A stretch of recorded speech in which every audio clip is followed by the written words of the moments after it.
Oke, Assalamualaikum warahmatullahi wabarakatuh. Selamat malam, salam sejahtera, salam sehat, bahagia, dan semoga sukses selalu semuanya. Amin, ya rabbal alamin.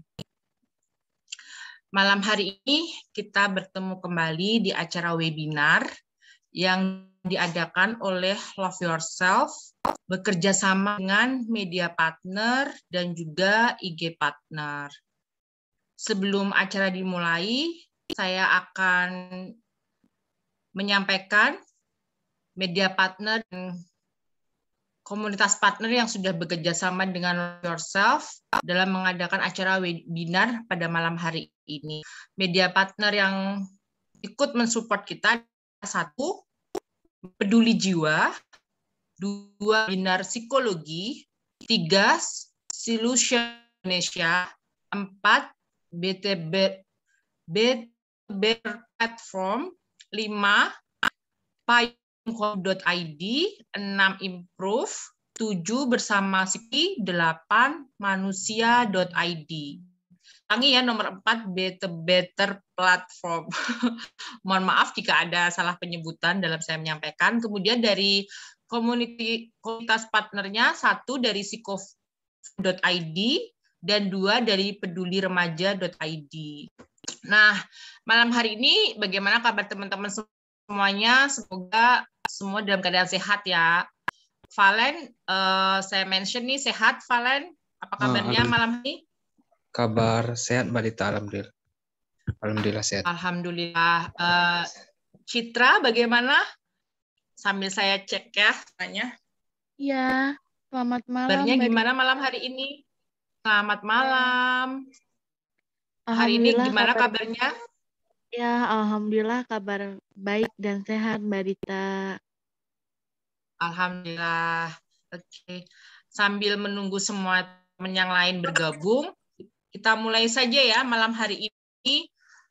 Malam hari ini teman-teman saya ucapkan terima kasih sekali teman-teman sudah join bergabung. Kita mau belajar bareng-bareng di acara malam hari ini dengan webinar yang akan disampaikan oleh narasumbernya dari Kadek Pramita, yaitu salah satu psikolog dari Love Yourself Indonesia. Malam hari ini teman-teman, ini hari Minggu ya, malam Senin. Saya bersyukur teman-teman, ini biasanya hari Minggu itu teman-teman biasanya bahan, biasanya scrolling medsos atau mungkin hangout ya. Tapi teman-teman sudah meluangkan waktunya untuk belajar bersama-sama dengan kami, dengan Love Yourself, juga dengan narasumber yang akan menyampaikan materinya juga. Nah, sebelum acara dimulai, saya perkenalkan diri saya, karena seperti yang kita tahu, tak kenal maka tak sayang. Perkenalkan, nama saya Dita Pratnya Paramita. Saya salah seorang operasional tim di Love Yourself Indonesia yang akan menemani teman-teman dari awal acara sampai akhir acara nanti. Dan nanti yang akan menyampaikan acara pada malam hari ini adalah Mbak Kadek Pramita MPSI, psikolog, yaitu salah satu psikolog di komunitas dan yayasan Cintai Diri Indonesia. Nah, untuk mempersingkat waktu, karena waktu sudah berlalu setengah lebih dari waktu yang sudah direncanakan, maka saya langsung saja kita sambut bersama narasumber kita, Mbak Mita. Kita biasa memanggilnya dengan Mbak Mita atau Kak Mita. Kepada Kak Mita, persilahkan untuk memaparkan materi. Saya persilahkan Kak Mita. Oke, terima kasih Mbak Dita. Mbak Dita, suara saya cukup kedengaran nggak? Sinyal saya oke nggak di sana? Oke, Mbak, jelas, clear. Oke, putus ya, mudah-mudahan nggak putus-putus. Oke, terima kasih Mbak Dita. Teman-teman buat yang udah hadir, ada Citra, ada Widi, ada Valen. Gitu ya, seperti yang disampaikan sama Mbak Dita, saya salah satu psikolog di komunitas ini. Selain sebagai psikolog, saya pun juga seorang banker di sebuah perusahaan swasta di Jakarta, gitu ya. Oke, teman-teman, saya mau tahu dong alasan teman-teman mau ikutan webinar ini apa dong? Boleh di chat. Yuk, Saya pengen tahu ekspektasi teman-teman ikutan kegiatan ini tuh apa gitu. Apa sih alasannya mau ikutan webinar ini? Ekspektasinya apa? Boleh tulis di kolom chat. Thank you.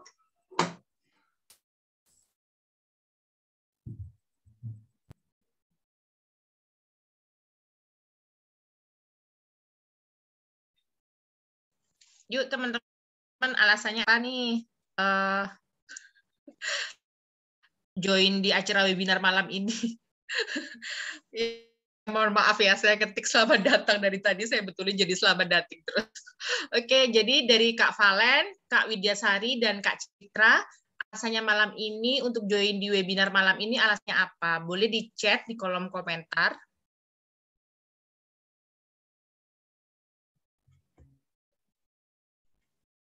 Atau mungkin kalau mau disampaikan langsung juga nggak apa-apa ya Kak Mita, kalau mau ini disampaikan langsung. Boleh. Izin Ingin masuk. menambah wawasan, kata Kak Widya. Kalau Kak Valen, apa Kak? Kalau dari saya sendiri tertarik sama judulnya tema webinarnya kan.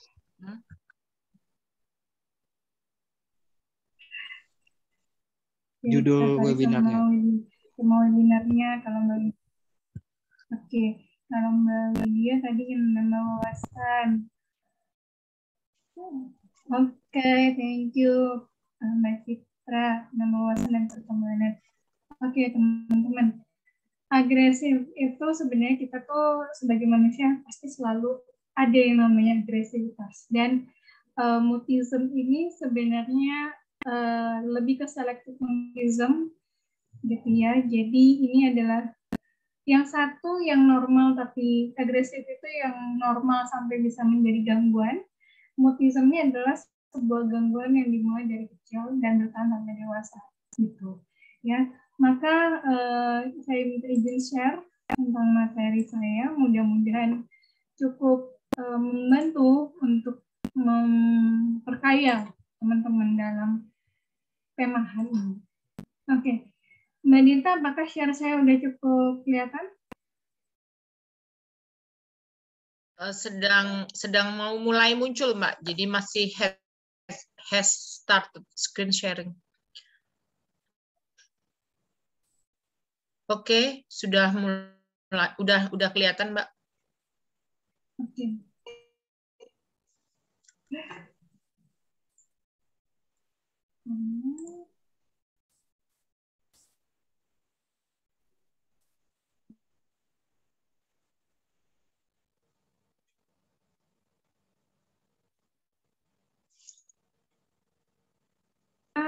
Semua orang pasti mengalami hal ini gitu, dan terjadi dalam kehidupan sehari-hari gitu ya.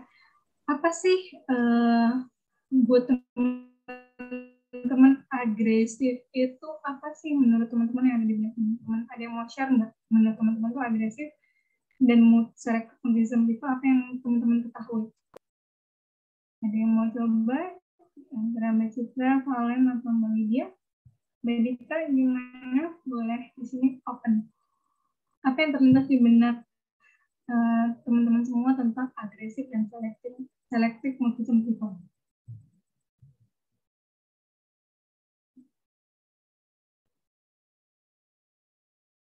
Yuk teman-teman, ada yang mau ini? Kita tunggu ya. Kita ini aja ya, diskusi aja. Santai aja ya Mbak ya, diskusi aja, santai aja, kita sharing. Atau teman-teman ada yang sudah tahu sebelumnya tentang agresif dan selective mutism people ini apa?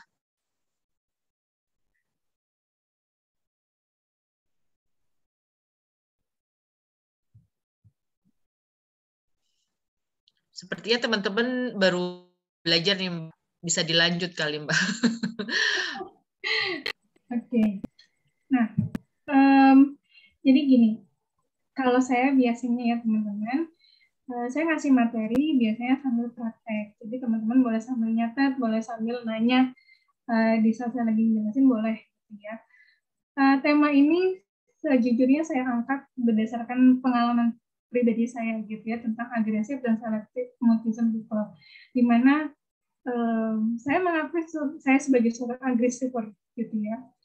Kemudian saya mempunyai ponakan yang selective mutism people gitu ya, selektif yang dimulai dari umur 1 tahun sampai sekarang dia udah lumayan anak-anak, dan ternyata ini turunan dari ibunya. Jadi itu iparnya saya. Saya mengangkat tema ini nggak tahu apakah relate ke teman-teman atau tidak. Ini hanya sebagai share saya aja gitu ya, dan lebih kepada pengenalan diri gitu. Tentang agresif, semua orang pasti pernah melakukan agresif dalam hidupnya. Tidak ada yang tidak pernah melakukan agresif. Sebaik-baiknya orang pernah melakukan agresif gitu ya. Dan agresif untuk kita sendiri itu apa sih? Itu sangat-sangat personal. Jadi teman-teman boleh nulis di dalam buku catatannya teman-teman gitu ya. Agresif menurut teman-teman itu apa? Menurut versinya teman-teman. Kalau agresif menurut saya adalah yaitu agresif melakukan adanya aksi entah itu dalam bentuk pikiran, perilaku maupun kata-kata yang menyerang ke orang lain, entah itu sebagai pertahanan diri kita, entah itu sebagai balas dendam, entah itu sebagai penyaluran atau ekspresi gitu ya, entah itu agresif secara sehat maupun agresif secara tidak sehat. Nah, agresif ini itu ada jenisnya itu verbal, non-verbal, agresif, aktif, dan agresif yang secara pasif gitu ya. Apa sih contohnya yang agresif secara aktif, yang pasif, yang non-verbal sama yang verbal gitu ya.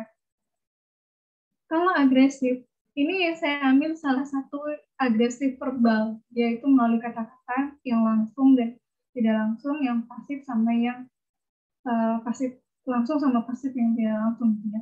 Di layar teman-teman ini tuh ada agresif verbal yang aktif langsung. Itu tuh adalah tindakan agresif verbal yang dilakukan oleh seseorang atau kelompok gitu ya, dengan cara berhadapan secara langsung dengan individu atau kelompok lain.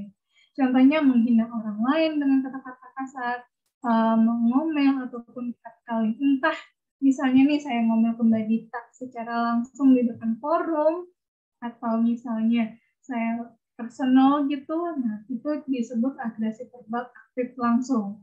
Kemudian ada yang namanya agresif verbal aktif tidak langsung, yaitu tindakan agresi yang dilakukan oleh individu atau kelompok gitu ya, dengan cara tidak berhadapan secara langsung dengan individu atau kelompok lain yang menjadi targetnya. Contohnya, menyebarkan berita tidak benar atau gosip tentang orang tersebut. Kayak misalnya gini, saya nggak kenal nih sama Mbak Citra, Kak Valen, terus sama Mbak Widya gitu ya. Tiba-tiba Mbak Dita cerita nih ke saya gitu, saya lagi nggak suka nih sama Mbak Citra, gara gini segala macam. Saya nggak kenal Mbak Citra, tapi saya ikutan gosipin Mbak Citra. Itu termasuk agresif verbal aktif tidak langsung. Kemudian yang ketiga, agresif verbal pasif langsung, di mana tindakan ini biasanya tuh menjadi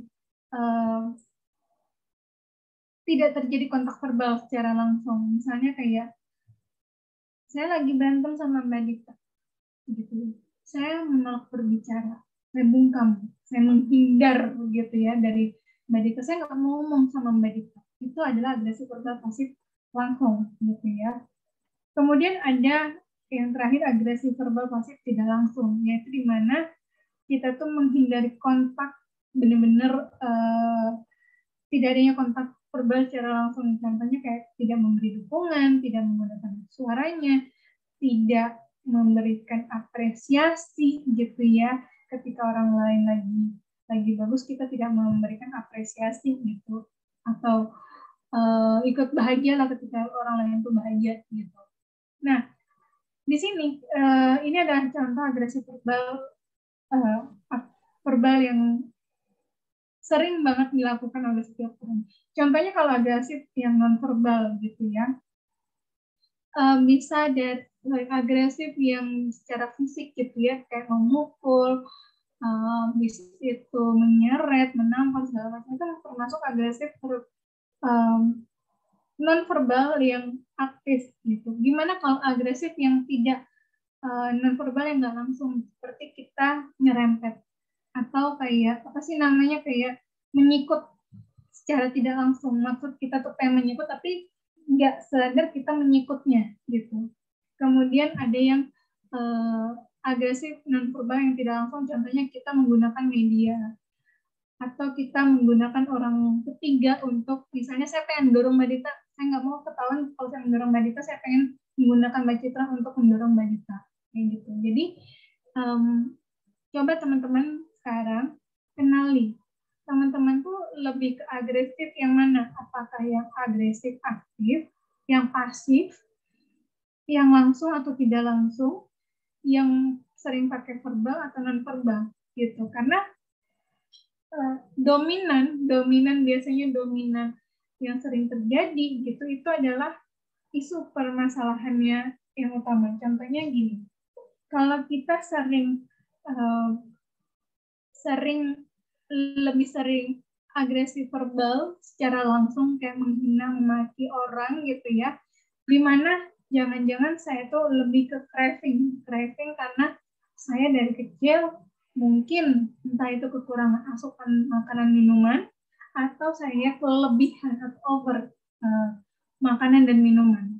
Jadi ada pengalaman pola asuh zaman dulu ketika kita diasuh oleh orang tua, itu akan berdampak kepada pembentukan karakter, pembentukan agresif kita di saat ini. Gitu. Apakah dulunya saya agresif banget waktu kecil atau tidak, di saat ini juga itu dipengaruhi oleh lingkungan di mana tempat teman-teman bertumbuh gitu. Jadi banyak aspek kenapa saya bisa agresif verbal, agresif non-verbal, langsung ataupun tidak langsung. Coba teman-teman gali ke diri teman-teman. Saya diasuh waktu itu oleh orang tua seperti apa sih? Apakah saya banyak cranky-nya, banyak melakukan kegiatan aktif, agresifnya atau tidak gitu. Dan itu bertahan sampai sekarang. Nah, penyebab agresif itu macam-macam. Bisa dari emosi. Misalnya karena kita tipikal orang yang mudah marah, mudah temperamen tinggi gitu ya, jadi gampang kesulut nih. Jadi langsung agresif. Entah agresifnya secara aktif atau pasif agresif atau pasif yang kayak menyakiti diri sendiri. Atau mungkin penyebab agresif itu adalah kita dapat perlakuan yang tidak baik. Perlakuan yang tidak baik itu misalnya saya dihina, maka saya hina balik. Saya dipukul, maka saya pukul balik. Kemudian agresif itu untuk, atau mungkin bisa jadi dari ambisi atau tujuan kita. Contohnya, saya pengen jadi juara 1 dalam lomba olahraga gitu. Maka saya akan berusaha untuk lebih agresif dibandingin rekan yang ikutan dalam pertandingan tersebut atau musuh atau lawan saya. Saya akan menggunakan cara-cara agresif, baik langsung tidak langsung, baik pasif maupun yang aktif gitu ya. Coba dikenalin agresifnya teman-teman. Apa ya yang menyebabkan saya melakukan agresif ke orang ataupun ke diri sendiri? Motifnya apa? Apakah itu sebagai balas dendam, sebagai ekspresi, sebagai pelampiasan, sebagai quote and quote supaya orang yang menyerang tadi itu mau minta maaf terlebih dahulu atau apa? Jadi kita harus kenali dulu motif agresif seseorang, termasuk diri sendiri, gitu ya. Kalau kita udah tahu motif agresif diri kita, kita bisa tahu kenapa orang tersebut agresif kepada kita, gitu. Karena contoh realnya ya teman-teman, saya mendapatkan perlakuan yang tidak baik, gitu ya, perlakuan tidak baik yang kekerasan di dalam kantor gitu ya, dan sekarang saya lagi recovery gitu. Saya melakukan recovery-nya sudah hampir 3 bulanan lebih gitu, dan saya melihat penyebab orang tersebut agresif kepada saya adalah dia tidak dapat penyaluran ekspresi yang tepat, sehingga larinya itu ke saya. Kenapa ke saya? Karena saya adalah quote and quote sebagai psikolog di situ. Saya adalah cerminan dari dia, sehingga dia melakukan agresif, entah itu baik secara verbal maupun non-verbal. Dan itu berdampak kepada saya yang membuat saya down. Dan akhirnya ketika saya tahu motifnya tersebut, saya memilih untuk membuat jarak. Jadi saya bersifat mengambil tindakan pasif agresif, di mana saya benar-benar membuat jarak kepada orang tersebut supaya saya tidak lagi mendapatkan perlakuan yang kasar, yang baik kekerasan fisik maupun verbal gitu ya, begitu. Jadi saya melihat motifnya orang tersebut, oh karena dia butuh pelampiasan, butuh tempat, jadi saya dengan menjaga jarak itu membantu saya untuk merilis supaya saya pun tidak jadi agresif dan tidak menyimpan dendam ataupun emosi yang berkepanjangan buat si pelaku tersebut. Kemudian, faktor apa sih yang mempengaruhi orang itu melakukan agresif gitu ya? Pasti karena frustasi. Frustasi ini hampir dialami oleh kita semua. Frustasi karena kita tidak mendapatkan ekspektasi, tidak mendapatkan keinginan kita, atau kita lagi down gitu ya karena kita nggak sanggup melakukan sesuatu sesuai keinginan kita gitu. Jadi kita frustasi dan tindakan keluar itu adalah bentuk agresi. Kemudian pembelajaran agresi dengan menggunakan reward dan pembelajaran sosial. Ini sering banget dilakukan oleh orang tua kita zaman dahulu atau orang-orang terdekat kita gitu ya.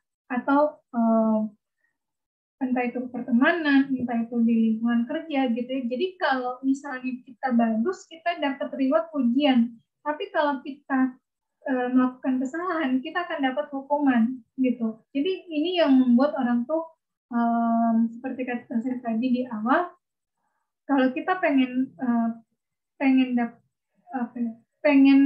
menang, kita tuh harus agresif, entah agresif menyerang lawan-lawannya kita atau gimana, itulah bentuk agresifnya kita, karena ada pembelajaran reward dan punishment di dalam kehidupan kita dari pola asuh dari kecil.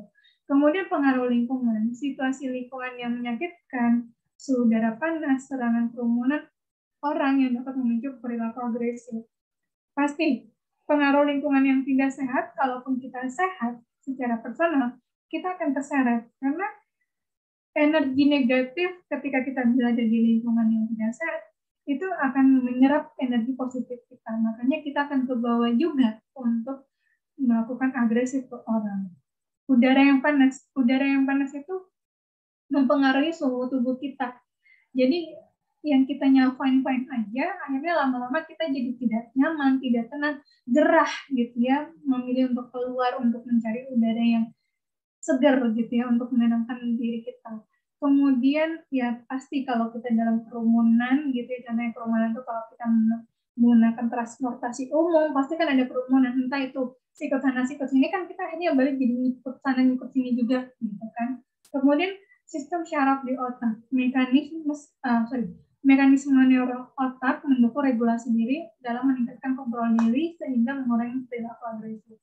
Nah, sistem syaraf di otak ini itu berkaitan lagi dengan pola asuh, dengan tontonan keseharian yang kita sering lihat gitu ya, entah dari media, sosial media, elektronik seperti TV gitu kan, ataupun baca berita gitu ya, itu akan terekam di otak kita gitu.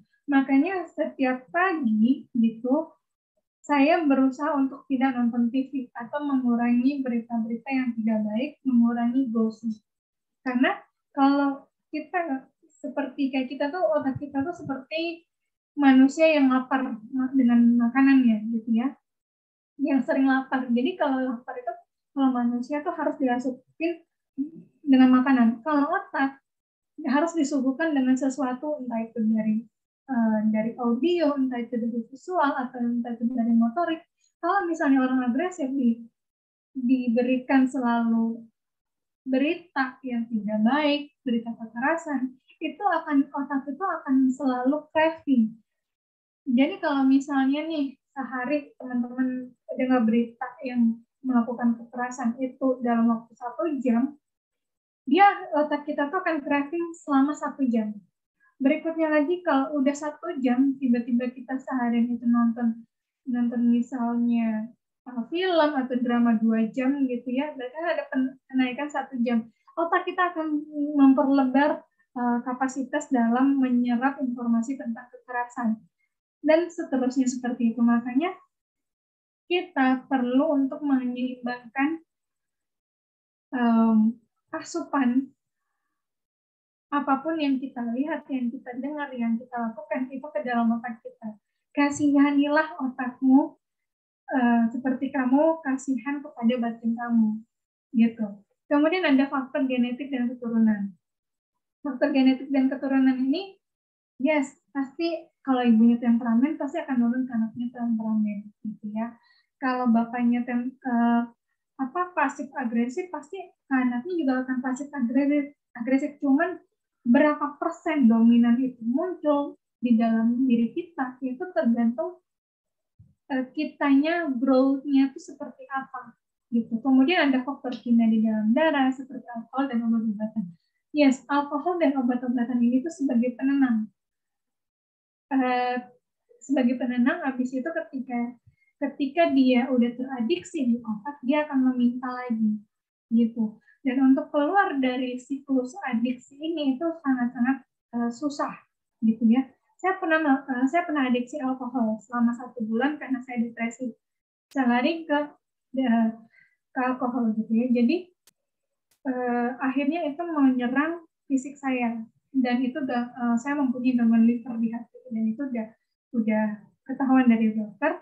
Akhirnya saya sedang melakukan pembersihan itu, tapi balik lagi itu butuh proses setelah adiksi. Untuk recovery dari adiksi itu butuh waktu. Jadi otak saya pun saya juga ajarin bahwa ketika kamu lagi ada masalah, kamu jangan buru-buru lari ke alkohol. Bukan tidak boleh lari, tapi jangan buru-buru gitu ya, supaya beradaptasi juga otak saya gitu. Dia beradaptasi dengan alkohol buru-buru, coba untuk lebih ke grounded, lebih ke alam gitu ya. Dan sampai sekarang apakah saya ada keinginan untuk minum alkohol? Sebenarnya ada. Cuman saya mikir-mikir lagi, biaya kesehatan saya lebih mahal daripada saya merusak diri saya gitu ya. Walaupun saya punya beberapa alkohol gitu ya di dalam tempat tinggal saya gitu. Nah, itu alasan faktor-faktor yang mempengaruhi perilaku agresif kita juga. Jadi teman-teman bisa cari lagi, gali lagi ke diri sendiri. Penyebab saya, faktor-faktor apa saja sih yang saya bisa berperilaku agresif ke orang lain atau ke diri saya sendiri. Coba dia dari faktor-faktor ini, coba di list gitu ya. Karena ini juga membantu teman-teman untuk ngerilis diri teman-teman menjadi versi yang terbaik. Dengan kita tahu versi terburuk kita bisa membuat versi terbaik untuk diri kita. Gitu. Kemudian ini contohnya agresif gitu ya, ada dari pasif, mulai pasif agresif, sampai agresif. Ini ada tingkatannya teman-teman. Teman-teman bisa baca gitu ya. Contoh pasifnya, you can say no. Jadi ketika orang minta tolong ke kamu langsung iya, nggak berani untuk ngomong tidak. Itu adalah pasif agresif. Kemudian yang mildly atau yang middle gitu ya, kamu nggak aware kalau kamu marah. Gitu. Kamu nggak aware kalau kamu tuh sebenarnya nggak happy gitu loh, karena ngikut aja, ya udah aku ikut aja deh gitu. Sebenarnya kamu nggak suka tapi kamu ikut. Kemudian yang pasif agresif itu kamu menolak bahwa kamu tuh marah, menolak banyak orang, kok kamu marah-marah ya, kamu menolak bahwanya dengan pernyataan teman kamu, padahal sebenarnya kamu marah loh. Nah, beda lagi kalau yang agresif yang benar-benar ekspresif mengeluarkan aksinya gitu ya. Ini yang lagi tentang pasif agresif. Jadi contohnya mirip sama yang kayak tadi dan penjelasan saya sebelumnya. Saya akan next. Nah, ini yang pasif agresif. Yang paling jahat dalam pasif agresif itu adalah ada 2 kubu. Yang aktif sama yang silent treatment. Yang pasif itu pasti akan menyakiti diri sendiri dan orang lain. Yang silent treatment itu yang sebenarnya menyakiti diri sendiri.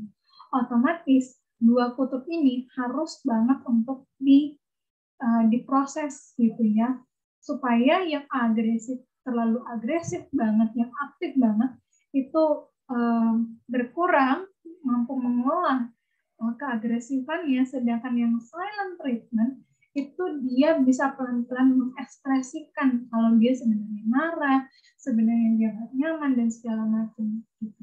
Karena dua kutub ini tuh yang menyebabkan orang menjadi mudah depresi, mudah menjadi gangguan mood, ya, bermasalah dengan mood dan bermasalah sama kepribadiannya. How to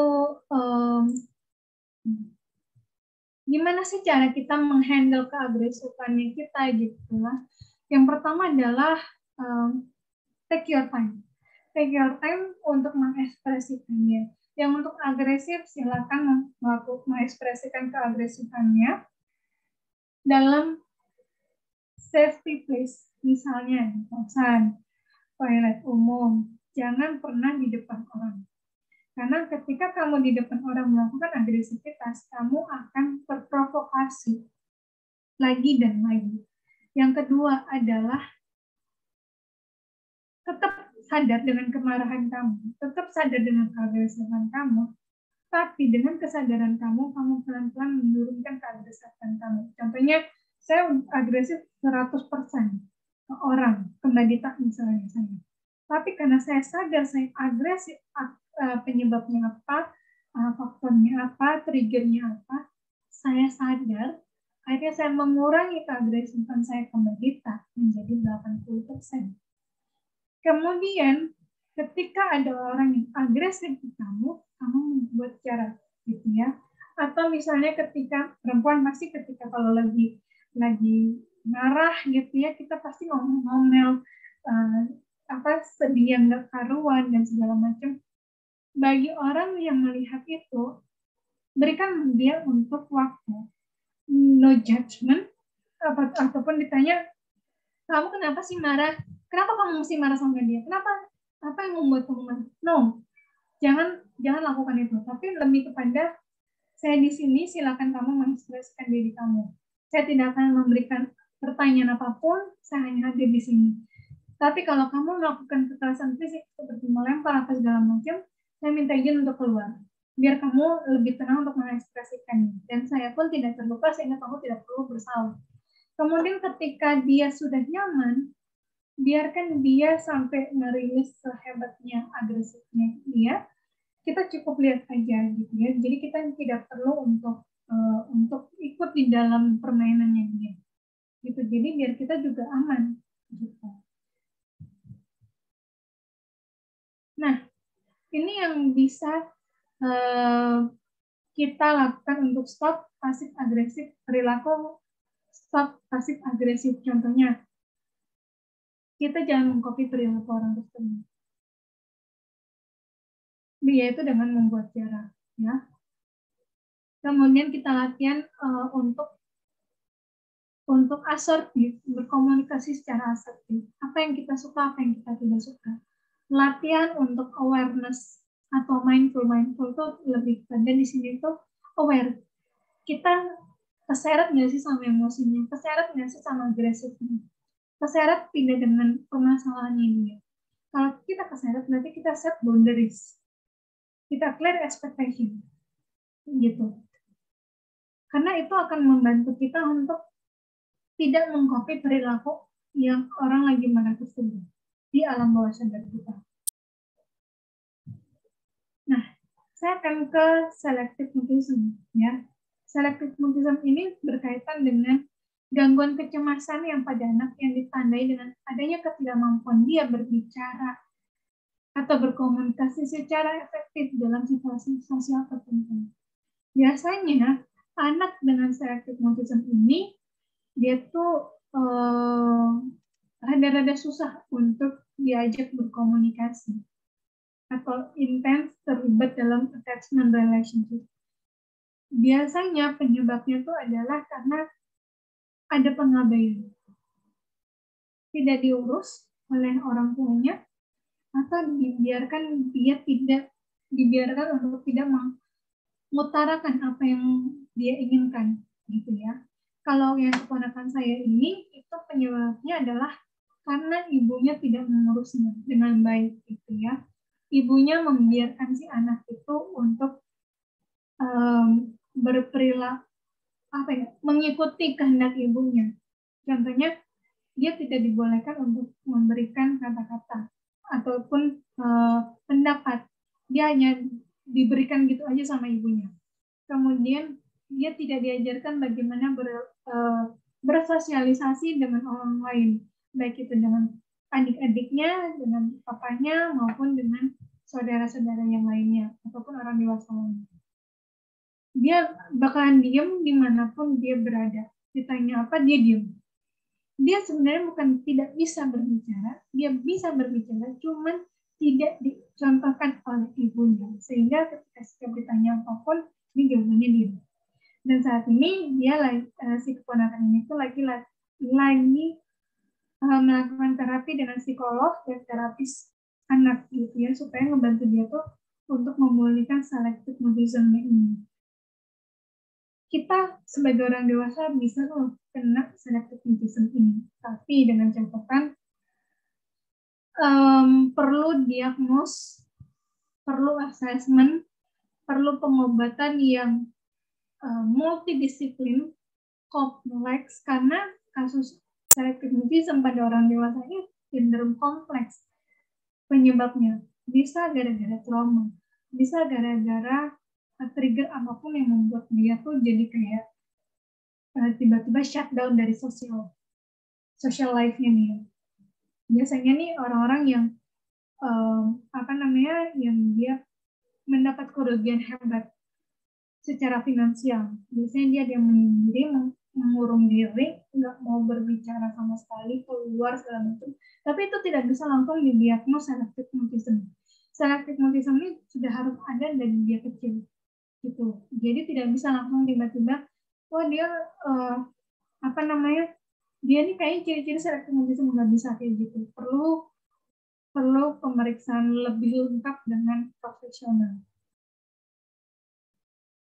Nah, biasanya selective mutism ini itu dari 2 sampai 5 tahun, ada yang bilang 2 sampai 4 tahun. Contohnya menghindari kontak mata, gugup, gelisah, pemalu, sudut bergaul, raut wajahnya tuh kaku dan tegang, hanya menggerakkan kepala untuk mengucapkan ekspresinya. Tapi kalau yang keponakan saya ini, dia ada kontak mata, tapi perilakunya tuh menghindar. Nggak mau ditanya, diem. Ada eye contact tuh ada, tapi dia diem aja, dia nggak mau kontak, komunikasi sedikit pun. Dan ditanya namanya siapa, dia nggak mau jawab. Gitu ya. Jadi benar-benar ini dimulai dari dia masih kecil. Contohnya lagi untuk keponakan saya adalah dia kalau tidak sesuai dengan hatinya dia akan ngamuk gitu. Sedangkan kita sebagai orang yang berusaha mengerti dia, kita nggak tahu anak ini maunya apa karena dia nggak bisa ngomong. Even kita sediakan alat tulis pun dia tidak menulis gitu. Jadi benar-benar ini dari ibunya sih lebih tepatnya yang tidak memberikan contoh dan ngomong ya, nggak ngomong banget untuk mendidik anaknya sehingga dia seperti ini. Tapi dengan terapi beberapa kali ada sedikit perubahan, namun small banget gitu. Nah, ini perbedaan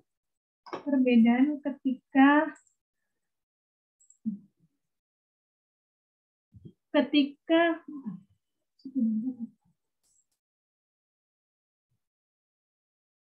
silence orang yang ada, ini perbedaan yang saat yang kiri itu dengan tanpa selective mutism, yang satu lagi itu yang selective mutism.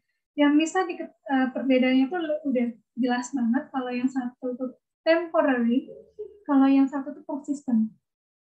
Yang satu itu ada stressful day, yang satu tuh dia selalu hadir gitu. Terus dia nggak tahu apa hobinya dia nggak tahu, dia nggak bisa ngungkapin gitu ya, ngungkapin jawaban yang sederhana yang sering ditanyakan, siapa, umurnya berapa, hobinya apa, dia nggak tahu. Tapi kalau yang yang tanpa selektif itu sebenarnya dia bisa ngomong kok, cuman beberapa kali harus diulang-ulang gitu. Ini contoh-contohnya yang perbedaan anak-anak sama anak-anak yang ada selective autism sama yang non selective autism gitu. Oke, sudah tahukah teman-teman saya tuh tipikal agresif yang seperti apa? Ada yang udah tahu? Ayo, ada yang udah tahu? Boleh tulis di komen.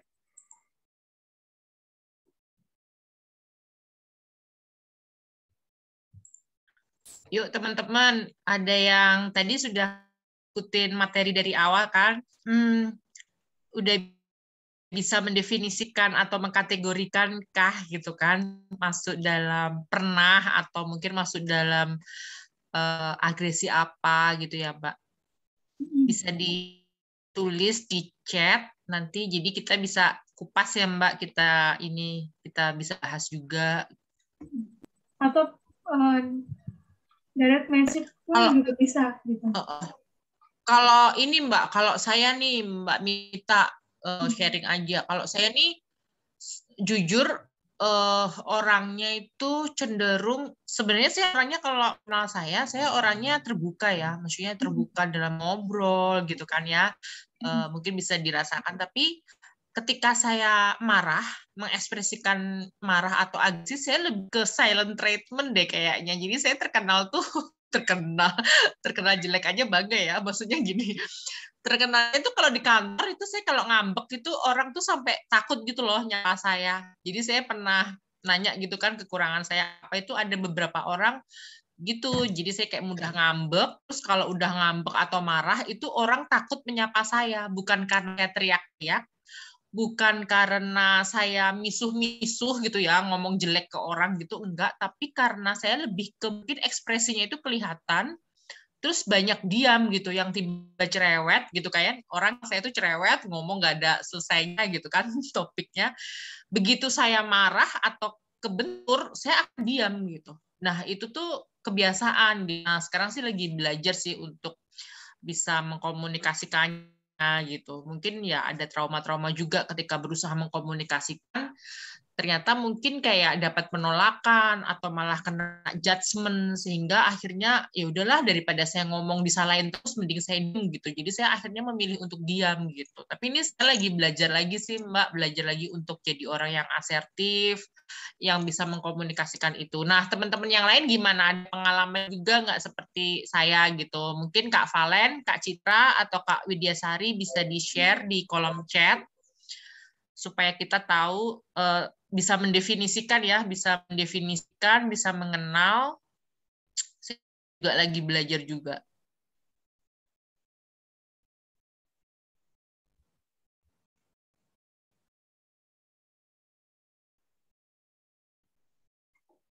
Oh, kalau yang keturunan orgenetik gitu bisa hilang, Kak. Oh, maksudnya, jadi ini ada Kak, di sini tulisnya Kak N for Needs ya. Bertanya, Kak Mita, kalau yang ada keturunan atau genetik itu bisa hilang nggak ya, gitu, Kak Mita? Sebenarnya tidak 100% hilang, Mbak Dita. Namun bisa di treatment. Jadi untuk orang-orang yang agresif gitu ya, dengan type yang tadi saya jelasin, contoh yang verbal, aktif, pasif, langsung dan tidak langsung itu apa namanya, kalau kita aware dengan diri kita aware kalau kita terdapat keturunan genetik yang seperti ini, kita belajar untuk mengelolanya. Jadi kita tahu nih trigger-trigger apa yang membuat kita tuh gampang banget untuk tersulut agresifnya gitu. Jadi kalau bisa hilang tidak 100% hilang, namun bisa sangat-sangat dikelola banget gitu. Jadi apa namanya, jadi tuh perlu latihan yang konsisten untuk mengelola keagresifannya kita tuh, supaya agresifnya kita itu tuh juga dibutuhkan ketika kita lagi dalam mood bahaya. Contohnya ketika kita diserang gitu ya, sebagai perempuan mungkin dapat pelecehan seksual gitu ya, atau pelecehan di mana gitu kan, kita perlu agresif kan, karena itu untuk menolong diri kita gitu kan, untuk pertahanan diri kita perlu agresif. Jadi jangan dimatikan mode agresifnya. Ketika kita dapat ketika kita dapat agresif dari orang-orang sekitar kita, berarti kan kita perlu melakukan mode yang survival mode yang untuk menjaga jarak gitu ya. Jadi di mana untuk menjaga jaraknya supaya kita itu tidak tersulut agresifnya, berarti kita butuh untuk penenangan diri gitu. Jadi itu jawabannya. Jadi jangan agresif itu jangan dimatiin 100%, jangan dihilangin 100%, jangan, karena ini mode survival kita untuk hidup juga, dan itu dibutuhkan.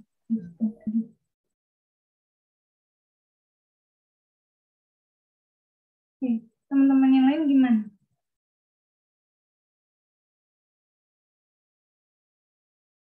Halo. Ya. Izin boleh bertanya Kak Mita? Boleh.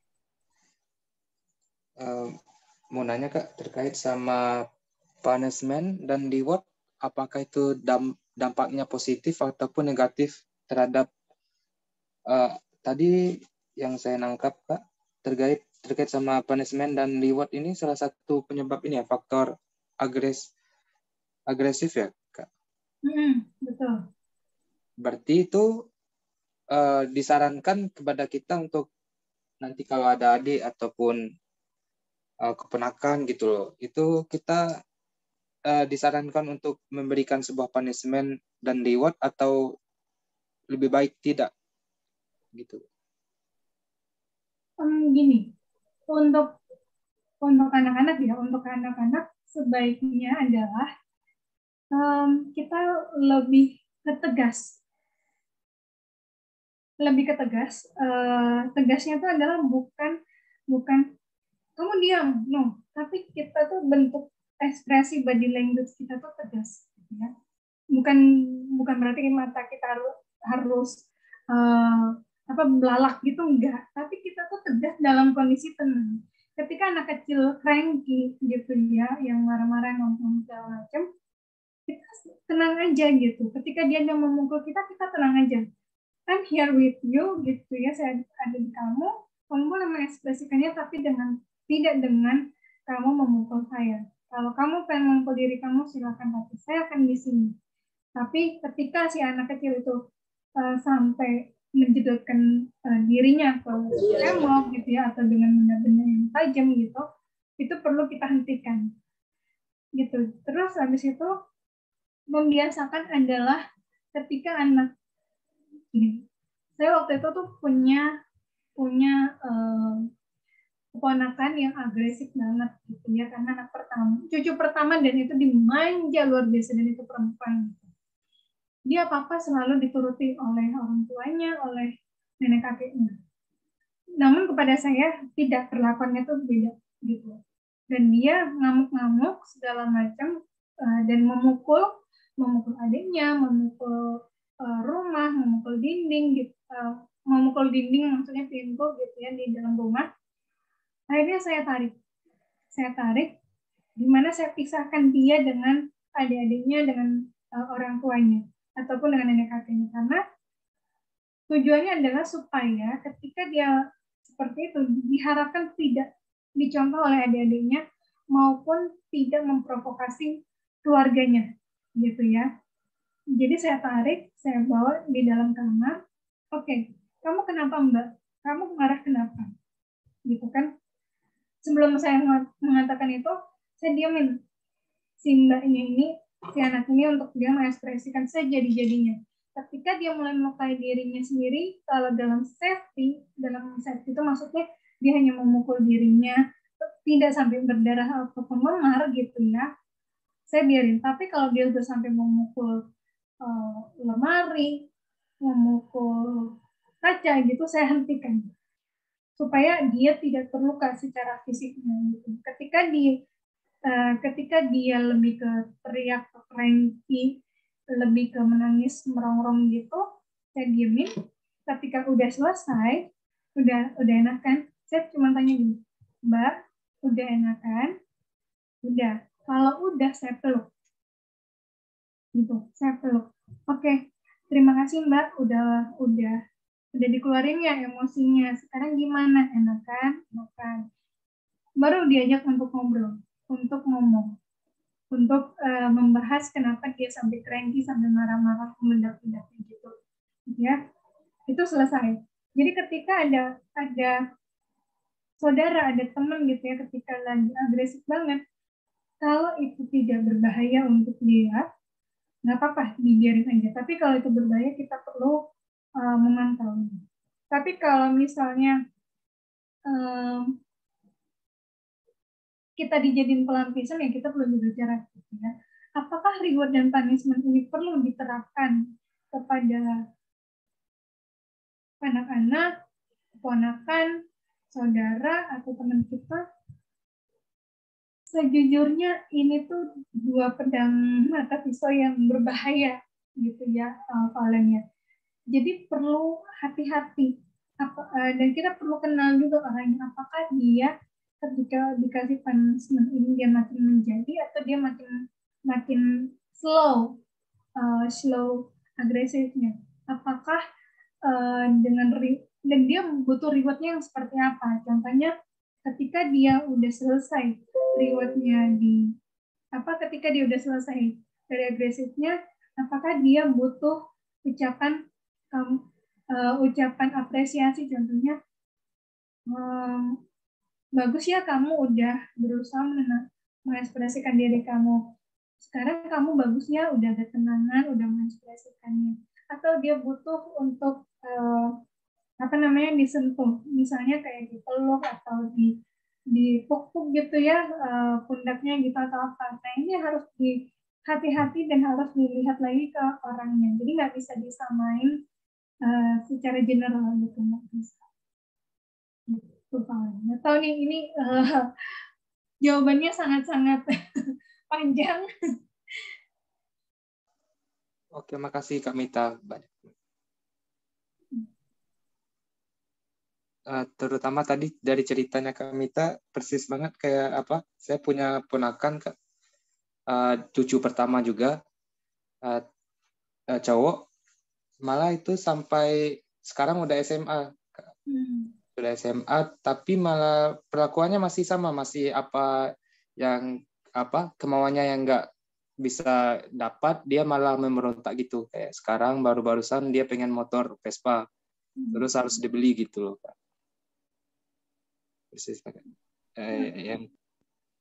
Terus yang kedua tadi, makasih atas jawabannya. Terus kita kalau mau ngasih reward harus kita lihat lagi orangnya gimana atau sama siapa gitu loh. Nah, reward di sini tuh kamu bisa belajar tentang bahasa cintanya dia. Apakah bahasa cintanya dia tuh dia butuh sanjungan? Apakah dia butuh quality time? Apakah dia butuh untuk diservis? Gitu, oh dia habis marah-marah, saya butuh nih kasih dia reward makanan enak untuk merilis, membuat dia menjadi lebih tenang. Nah, itu juga perlu untuk kita tahu bahasa kasih atau love language-nya orang lain gitu ya. Kalau kayak Mbak Dita mungkin butuh quality time untuk menenangkan diri, atau misalnya butuh ketemu fisik gitu atau apa gitu. Nah itu balik lagi ke Mbak Ditanya gitu. Jadi kita harus tahu dulu nih ketika kita udah agresif kita butuh love language-nya apa gitu. Ya, makasih Kak Mita. Oke, ada lagi? Apa dia cukup? Mau saya lanjutin? Kak Mita. mau nanya lagi. Kak, jadi kan aku nih nggak tahu sih ini pasif agresif atau enggak. Cuma aku nih aslinya tuh agak kayak keras gitu loh Kak. Maksudnya kayak gimana ya? aku kalem tapi keras gitu. Gimana sih? Jadi karena orang tua aku tuh keras, jadi kayak aku sama adik aku tuh dibedain kan dari kecil. Jadi kalau aku tuh dikerasin karena orang tua aku kayaknya lebih banyak apa yang diinginkan orang-orang tua aku tuh maunya dari aku gitu. Jadi aku agak lebih keras, terus ada aku tuh banyak toleransinya gitu. Jadi aku tuh kayak gimana ya? Jadi sebenarnya dalam hati tuh aku pengen kayak intinya tuh kayak pengen bandel tapi nggak bisa gitu karena jadi kayak punya sindrom anak baik gitu loh Kak. Tapi aslinya tuh nggak gitu. Aslinya tuh kadang-kadang tuh aku kalau udah marah, marah banget gitu tuh. Nah takutnya nanti kalau ketika aku udah nikah itu tuh kan nggak kelihatan nih sekarang tuh. Tapi takutnya tuh tiba-tiba tuh kayak kayak marah yang kayak nggak keinian gitu loh Kak. Itu tuh gimana ya? Soalnya kadang-kadang masih suka terjadi sih, cuma yang tahu tuh cuma orang rumah doang. Oke. Untuk kamu yang barusan nanya, karena saya nggak tahu namanya siapa gitu ya, and Hornets gitu ya. Namanya Citra. Ya, sih Kak Citra apa ya Kak? Ini ya yang satunya ya. Kayaknya tadi Kak Citra deh. Ajeng itu. Ajeng ganti nama. Ajeng, Kornit. Aja namanya Ajeng itu. Ya, namanya susah banget disebutin. Oke, ya Kak. Ya, gini, itu memang ada sindrom good girl, tapi nggak hanya good girl aja, tapi good social. Saya secara sosial mau dipandang baik, dibentuk supaya baik, anak baik-baik secara sosial, secara keluarga. Yang dimana pasti ada karena tekanan tadi. Nah, keras, kebetulan saya harus tahu nih, kita harus tahu gitu ya. Kerasnya tuh keras akan hal apa? Keras perilakunya, keras kata-katanya, keras pola asuhnya. Itu pun harus dispesifikan lagi. Kerasnya tuh kayak misalnya ala-ala militer kah kerasnya gitu kan, dan militer pun kayak gimana gitu. Jadi memang harus detail banget nih kita cari tahu tentang diri kita, agresifnya kita tuh dari mana gitu. Jadi nggak bisa langsung mengeneralkan saya orangnya agresif karena turunan dari genetik. Nggak bisa kayak gitu. Kita harus tahu dulu. Orang tua saya keras. Misalnya mama sama papa itu keras. Papa kerasnya itu perilaku. Perilakunya apa? Misalnya dia memukul, memaki. Kalau kalau nggak ada susu, tukang nuntut. Sedangkan ibu saya misalnya dia kerasnya tuh secara verbal, ngomel, marah-marah, terus habis itu pelampiasan, berarti kan ada agresif secara nonverbal juga berarti kan. Nah, itu turun ke saya, itu yang mananya? Apakah semuanya itu jadi turunan dari saya, atau coba cek mana yang paling sering terjadi, yang sering berulang buat saya. Itu juga harus dilihat, dan biasanya trigger-trigger apa sih yang akan memicu selain saya sebagai good girl dan good social gitu ya. Apalagi yang motif dibalik saya harus berusaha untuk jadi baik-baik aja, selain supaya saya tidak dapat keagresivan dari keluarga saya, supaya saya dapat apresiasi atau anak baik itu dari label anak baik dari orang tua saya atau apa, itu harus benar-benar digali lebih dalam. Jadi nggak bisa langsung saya langsung melabel diri saya agresif, nggak bisa. Ini sih Kak, jadi ketika trigger orang tua aku mulai nggak ngasih apresiasi ke aku, jadi aku tuh mulai kayak kasarnya tuh kayak gue udah ngelakuin banyak hal loh. Kalau misalnya mau dihitung-hitung, mungkin dari aku lebih banyak daripada orang tua aku ngasih aku gitu tuh. Jadi kalau misalnya kayak misalnya satu kata nih, kamu udah ngehasilin apa aja, kayak gitu aja tuh aku marah loh. Padahal intinya tuh aku udah ngelakuin banyak hal tapi kayak nggak diingat gitu tuh. Itu biasanya aku marah kok kayak gitu. Nah, tapi biasanya aku bisa kayak misalnya kalau di luar rumah aku bisa ngehandle, tapi kalau di dalam rumah itu tuh aku beneran marah. Nah, suatu waktu aku pernah sekali seumur hidup aku di depan keluarga aku. Itu bener-bener aku gara-gara hal sepele banget, gara-gara aku nggak bawain tas gitu tuh ya. Diginiin, ini tuh kata ayah, kamu tuh anak, saya itu orang tua gitu. itu beneran deh. Aku cuma digituin doang. Itu tuh aku marah hebat. Maksudnya marahnya rada teriak sih. Aku nggak mukul, nggak kenapa-napa, cuma aku teriak kayak gitu. Nah, abis itu aku nangis-nangis terus nggak pernah lagi sih sampai sekarang. Karena aku malu gitu. Maksudnya keluarga aku kan tahu aku kan baik gitu, jadi contoh buat semua sepupu aku. Terus tiba-tiba aku pernah gitu sekali, kayaknya langsung, aduh kayak aku malu seumur hidup deh kayak itu. Iya. Nah, jeleknya adalah pola zaman dahulu tuh kurang bagus gitu ya, kurang tepat. Karena kalau kita tidak nakal di usia yang kita harusnya nakal, itu akan nakal di berikut di dewasanya. Mungkin untuk si Ajeng gitu ya, harus dicek lagi waktu dulu yang seharusnya Ajeng marah, Ajeng kesel, Ajeng nggak lampiasin. Itu yang Ajeng harus kenalin lagi gitu. Di usia berapa sih usia berapa aja saya mendapatkan perlakuan yang tidak baik, emosi tidak sehat dari orang tua saya, tuntutan yang besar dari orang tua saya itu sejak kapan? Bentuk tuntutannya itu apa aja? Dan agresif saya itu kayak gimana? Atau output hasil dari tuntutan tersebut seperti apa? Gitu. Jadi dengan aja melakukan list gitu ya, list agresivitasnya Ajeng gitu, Ajeng bisa kenal, oh saya ternyata dimulai dari umur sekian dari umur 2 tahun gitu ya, mungkin saya udah dituntut untuk dapat dituntut menjadi anak baik, di mana saya tuh harusnya bermain tapi saya dituntut untuk belajar. Di sana saya cranky sebenarnya, saya nangis gitu mungkin di saat itu, tapi dengan ditutup-tutupin reward segala macam, jadi saya lupain nih. Tapi akhirnya ketika udah dewasa baru aware, dan itu numpuk ya agresifnya bakal meledak gitu.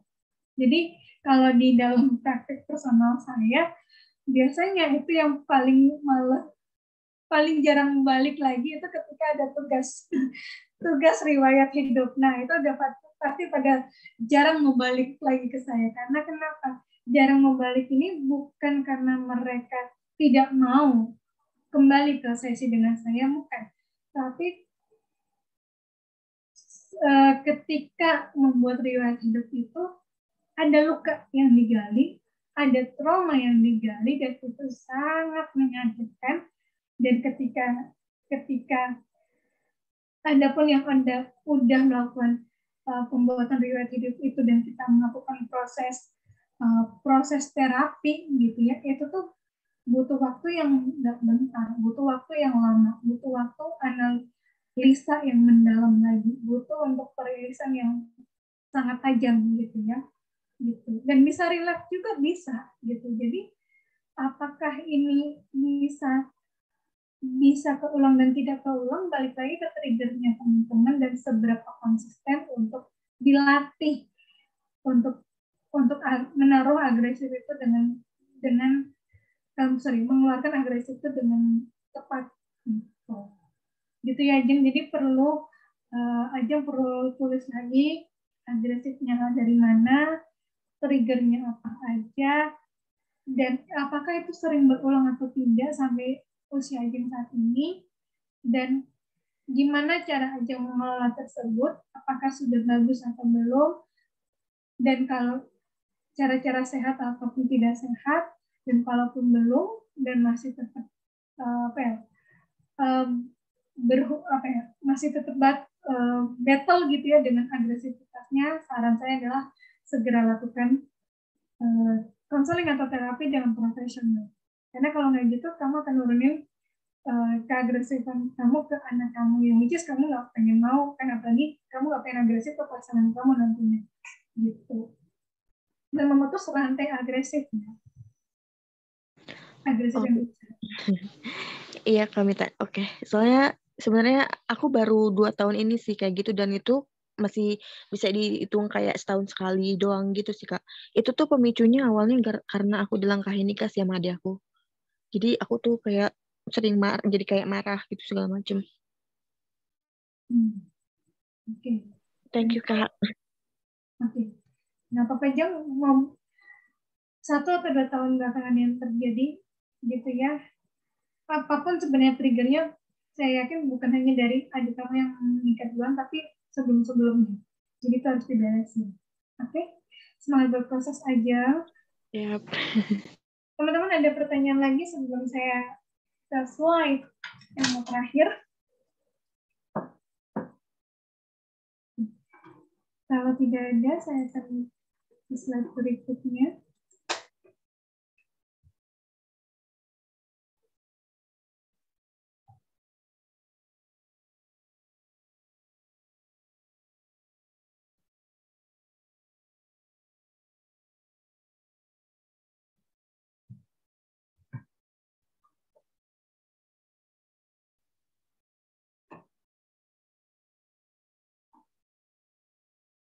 Nah, ini slide saya terakhir, yaitu ini sebuah refleksi ya teman-teman, di mana saya pun juga dapat quote ini tuh hari Jumat yang lalu ketika saya lagi proses rekrutmen, saya dapat quote ini dari tulisan ini dari sebuah kandidat gitu ya, di mana dia tuh menulis, ini saya sadur bahasanya sedikit tapi tidak mengurangi esensi tulisannya dia.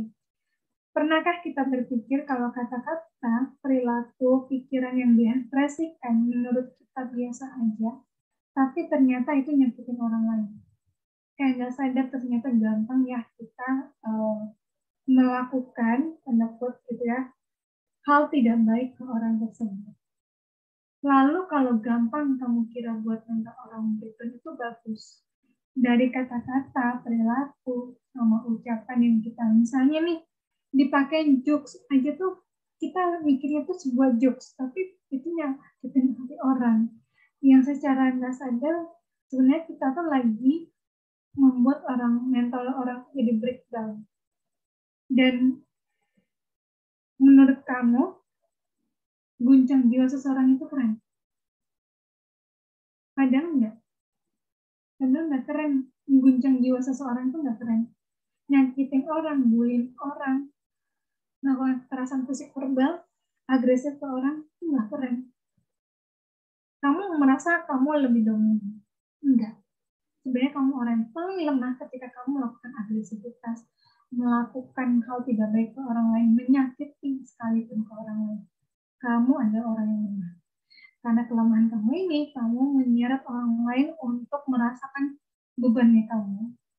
Gitu. Dan contohnya gini, ketika kita nggak suka sama seseorang gitu ya, mungkin Mbak Dita sering ngalamin ini di kantor, ataupun teman-teman lain, teman-teman di kehidupan lain gitu ya, ketika ada orang yang nggak suka sama kita, tersangka, ya saya bilangnya tersangka, itu akan menyeret orang-orang lain untuk membuli kita, menjauhi kita, menyakiti kita, menggosipkan kita, menyindir kita, menjulik kita di belakang gitu ya.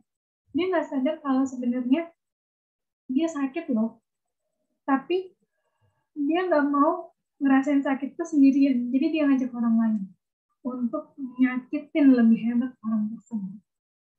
Dan jeleknya adalah ketika kamu pada akhirnya kamu tahu bahwa kamu sudah menyakiti orang tersebut sampai orang tersebut meninggal, baru kamu sadar ternyata saya yang membuat dia sampai meninggal. Karena kenapa saya bilang kayak gini, ini relate banget dengan klien saya gitu ya. Klien saya itu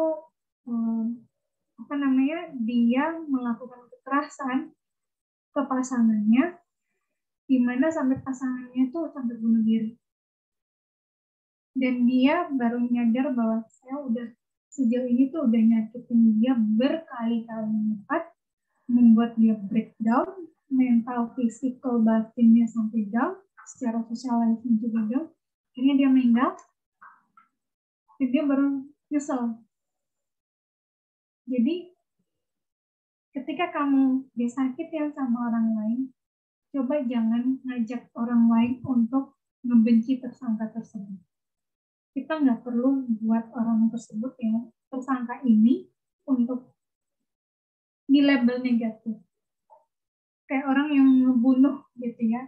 Dia ngebunuh entah karena suruhan, entah karena balas dendam apa segala macam. Dia juga manusia yang ada kesempatan untuk memperbaiki dirinya walaupun time-nya itu limit. Gitu.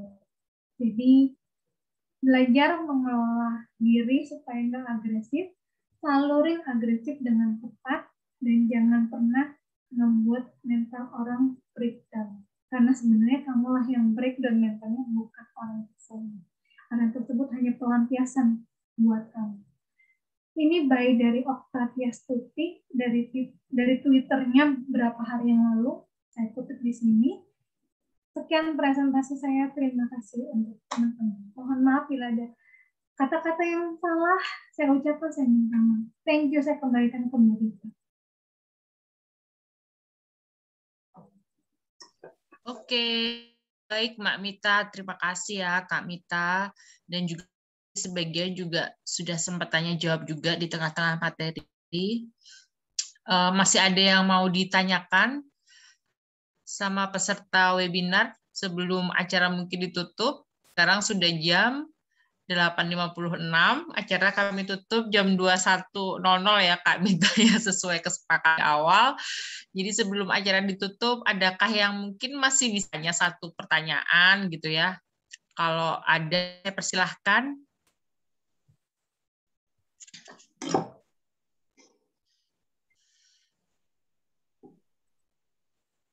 Oke, kalau nggak ada, mungkin saya bisa tanya satu pertanyaan terakhir ya Mbak, sebelum mungkin ditanya Mbak. Boleh ya Mbak Mita, Kak Mita? Mumpung ketemu di acara webinar dan mengupas materi yang mungkin relate, jadi saya sampaikan pertanyaan saya, mungkin tadi sempat ingin saya sampaikan. Ini Kak Mita, pola asuh di keluarga saya itu juga berbeda sih antara ayah dan mamah gitu ya, mungkin ya Iber. Kalau mama ayah itu mungkin saya lebih fokus ke ayah ya, karena sampai hari ini tuh kayak juga jadi PR buat saya. Jadi saya tuh materi ini tuh saya jadi kayak teringat dua hal sih. Satu ayah saya, kedua anak saya gitu ya.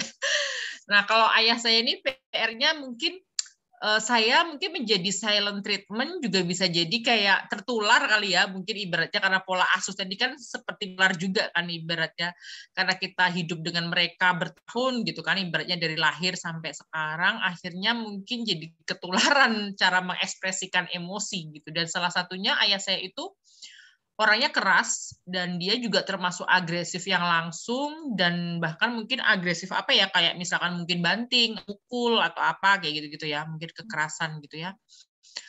Namun beliau juga melakukan silent treatment juga, kalau dia misalkan nggak suka sama saya gitu ya, itu dia bisa mendiamkan, itu bisa tahan berbulan-bulan, bahkan pernah sampai mungkin bertahun gitu ya.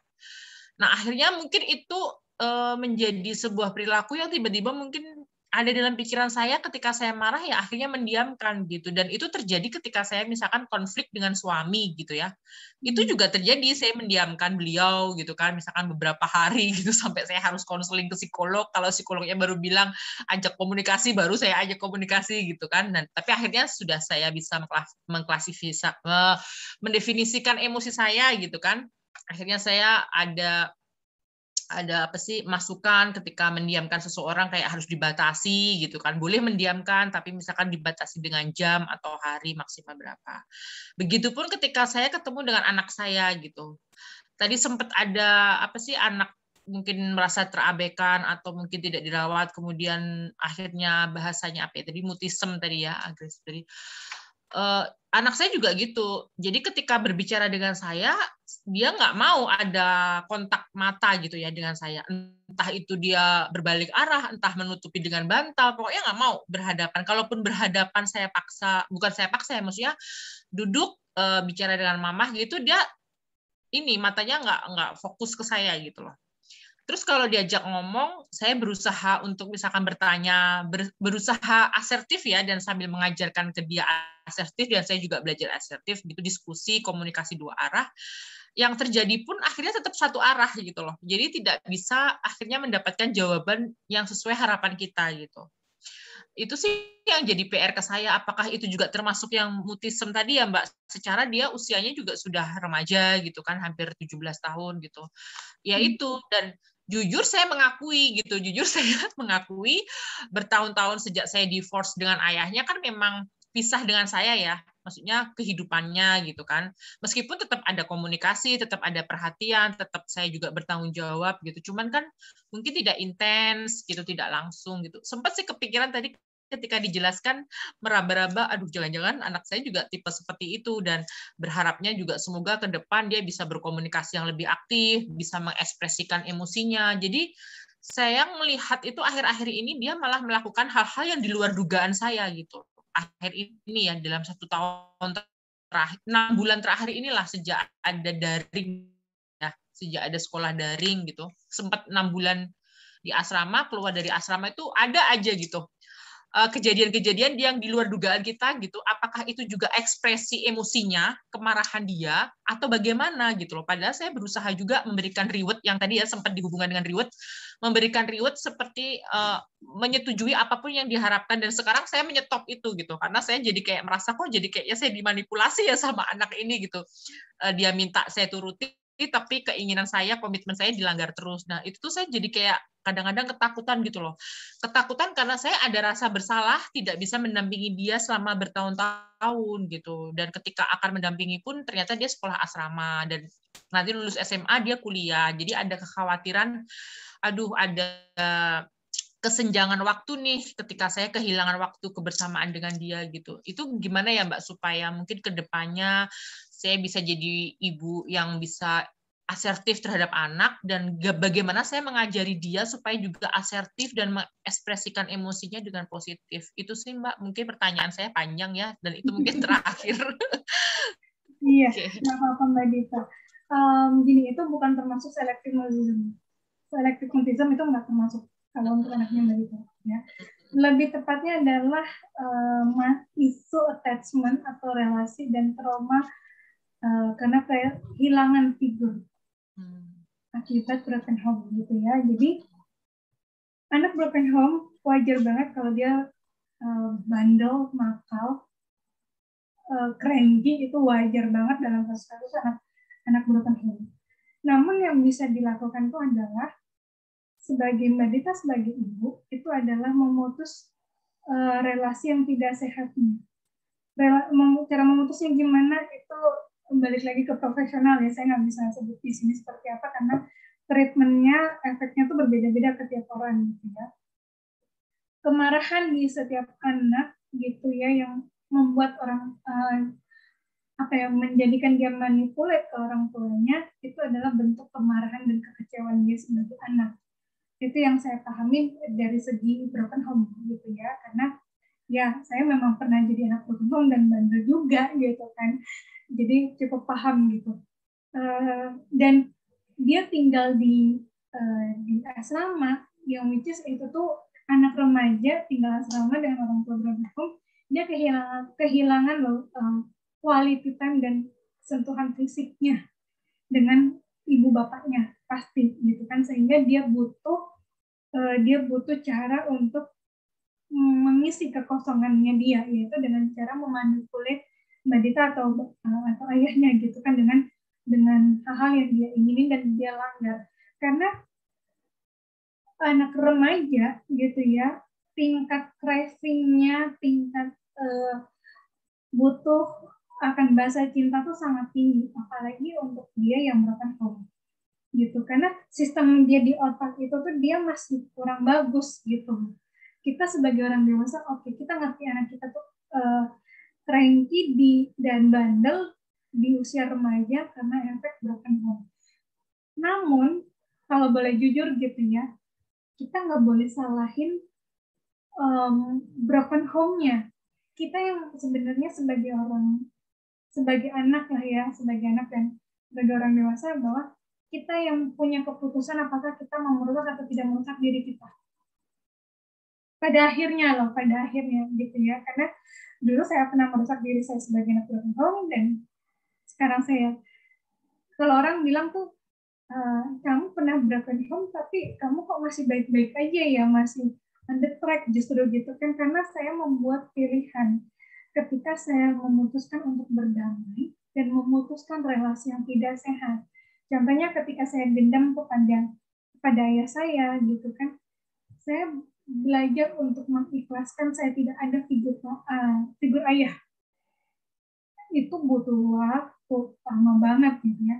Ketika saya dapat kekerasan verbal dan fisik dari mama saya gitu kan, itu pun juga butuh waktu sekali gitu kan untuk memprosesnya. Dan ketika saya memproses relasi, di mana relasi tidak sehat ini ada komunikasi, pertemuan fisik, ada kekerasan, ada tuntutan segala macam, saya coba untuk memproses hal tersebut. Healing tuh bukan tentang sembuh, healing tuh tentang berdamai dengan isu-isu yang terjadi dalam diri kita, gitu ya. Jadi Mbak Dita bisa banget dimulai dari relasi yang mana mau Mbak Dita sembuhin dulu. Bukan sembuhin, damaiin dulu. Misalnya komunikasi dengan anak. Gimana saya belajar asertif. Saya menghilangkan ekspektasi.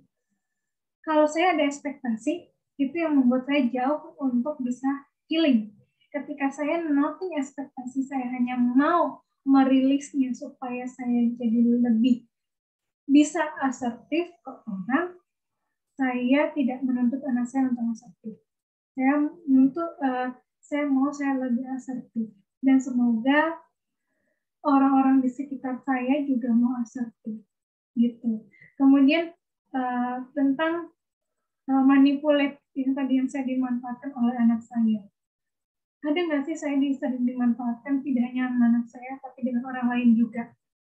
Jangan-jangan ini ada isu manipulate. Jangan-jangan saya juga dimanipulate oleh orang tua saya untuk saya menjadi good girl tadi, gitu loh. Saya harus memotong lingkaran yang tidak sehat itu. Kita boleh jadi orang baik, tapi jangan sampai kita dimanfaatkan dengan kebaikan kita. Gitu. Dan kita harus tahu timingnya kita, kapan kita berkata tidak, kapan kita berbuat baik, kapan kita berbuat buruk nih contohnya kayak kalau ada pelaku yang menyerang kita secara agresif kan pasti kita melakukan keburukan dong kepada dia juga gitu kan, balas dendam. Nah itu kan kita harus lihat normal agresivitas itu sampai sebatas mana gitu. Jadi step by step aja Mbak Dita diproses. Nggak gampang, tapi percayalah pasti bisa.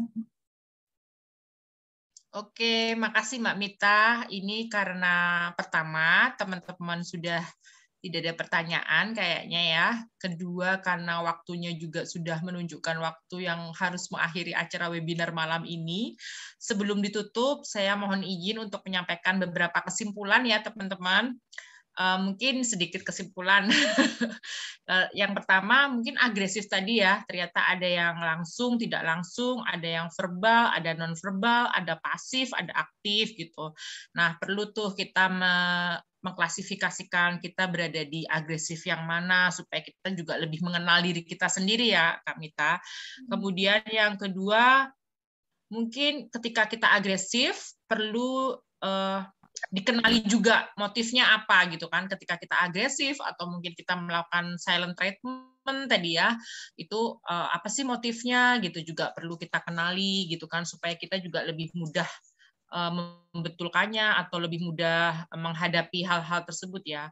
Kemudian banyak sekali juga faktor-faktor yang membuat agresif tadi terjadi ya. Jadi ada pola asuh, ada faktor genetik, ada frustasi, ada juga proses pembelajaran dalam hidup yang harus kita lalui gitu kan, yang pasti tidak mulus-mulus terus kan ya dalam proses kehidupan kita, pasti juga ada naik turunnya, ada menghadapi positif negatif juga gitu, tidak selalu positif terus gitu kan.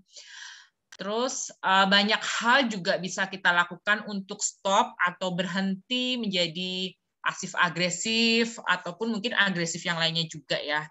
Seperti salah satunya tadi juga disebutkan kayak belajar untuk menjadi asertif mungkin jadi salah satu pilihan, selain juga ada pilihan lainnya. Nah, itu teman-teman ya kesimpulan yang sempat saya bisa rangkum dari materi yang disampaikan Kak Mita. Mari kita juga belajar dari materi tadi, belajar dari yang sudah di-share oleh Kak Mita, juga belajar mengenali emosi emosi kita, mengenali agresif yang ada di dalam diri kita.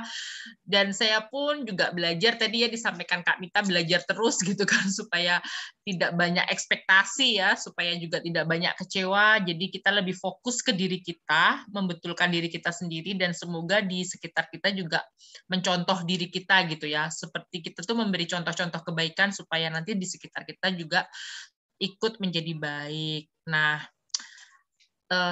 akhir kata, karena waktunya juga sudah habis, tapi sebelum acara kita tutup, mungkin kita dokumentasi sebentar ya, teman-teman, supaya ada dokumentasi dan ada kenang-kenangan. Oke, saya mau ambil foto, teman-teman yang bisa on cam, saya persilahkan on cam, tapi jika mungkin tidak bersedia juga nggak apa-apa. Kak Ajeng mau on cam atau off cam?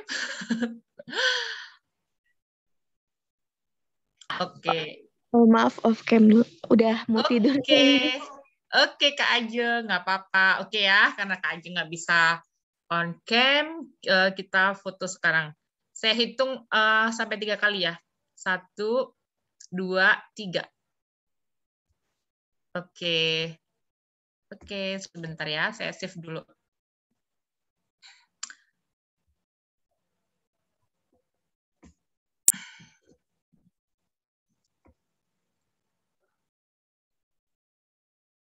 Oke, teman-teman, saya ucapkan sekali lagi terima kasih kepada Kak Mita sebagai narasumber sudah sharing banyak ilmunya, materinya dengan jelas, dengan detail, dan juga menjawab pertanyaan kita semua peserta hari ini, juga pertanyaan saya dengan jelas juga, dengan detail juga. Terima kasih, dan juga terima kasih untuk peserta webinar malam ini yang sudah hadir. Ada Kak Valen, ada Kak Ajeng, ada Kak Citra. Saya sampaikan terima kasih atas kehadirannya, atas partisipasinya, juga antusiasnya dalam tanya jawab dan menyimak materi yang sudah disampaikan Kak Mita. Sesi foto sudah. Nah, saya tutup, saya akhiri acara malam hari ini. Saya Dita dari Love Yourself. Terima kasih. Wassalamualaikum warahmatullahi wabarakatuh. Selamat malam, selamat istirahat, jaga kesehatan selalu dimanapun berada ya, 5M. Karena